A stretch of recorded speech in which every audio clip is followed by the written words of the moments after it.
guys, meron tayong isa pang i-unbox ngayon. Ayan, car care accessory siya. From Shopee din again. So, tignan natin kung maganda siya. Ano to, ang binili ko is glass cleaner, so acid rain remover. Yan, tsaka rain repellent na solution. Nakita ko to sa Shopee Maganda naman yung mga reviews. Pwede siya sa side mirror. Actually, pwede din daw siya sa helmet. Sa glass helmet. Ayan, yung front cover ng helmet. So, pwede rin siya. Pakita ko lang sa inyo yung item. Ina-unbox ko lang. Okay. Okay. Ito.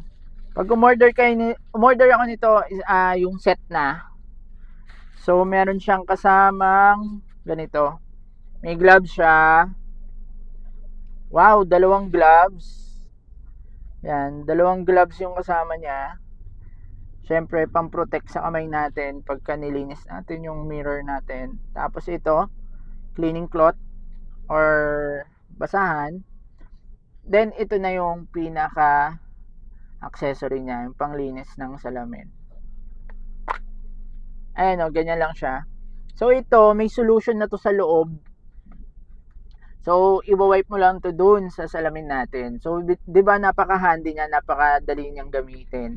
Kaya nagustuhan ko rin to nung nakita ko. Sabi ko, oo, okay Kasi meron kasi akong mga solution, so parang nakaganito siya. Ito, kasama to, ano lang to, refill. Diba, refill. So may ganito na kasi ako, kaso nga lang napaka-hassle. Ilalagay mo pa sa basahan, tapos gagawin mo pa. So ito, nandito na siya. Nandito na siya sa loob nitong pinaka foam cleaner na to. So napaka-handy niya. So itabi mo lang dito, tapos pag kailangan mo, gamitin mo, no. So ayan, gagawa natin ng actual review to. So ngayon, in-unbox ko muna. Pero kung sabi naman ng mga ibang user, ibang nag-review na okay din siya gamitin. So, working siya. Talagang natanggal daw yung acid rain and naging water repellent yung salamin nila. Okay. Nalobat na yung isang ilaw ko, guys. Ayun. So, gagawa natin ang actual review. For now, unboxing lang muna. So, sobrang mura din. Again, thank you Shopee. Thank you din sa seller. Isang set 130 pesos, meron siyang dalawang gloves, isang basahan, solution, refill, tapos itong brush. Itong loob nito, meron na itong kasamang solution sa loob, 120 ml. So, sobrang okay na okay siya.